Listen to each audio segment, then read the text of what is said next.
What's up mga Kawening Tondo, and this is Ryan Angeles at ito ang punto ng Batang Tondo.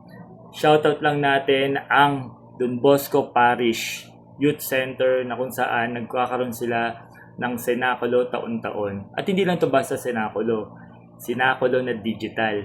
Kaya naman talagang pati yung mainstream media, kagaya ng ABS-CBN, GMA, ng TV5, kino-cover to taon-taon.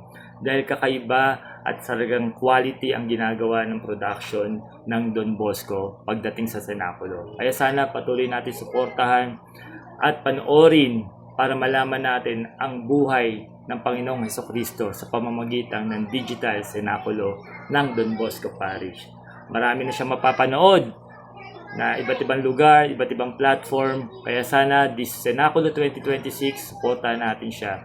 Check yung comment section kung saan yung mapapanood ang Senakulo 2026 Sanhedrin ng Don Bosco Parish. Ito ang punto ng Batang Tondo. Salamat sa lahat ng nakinig. Salamat sa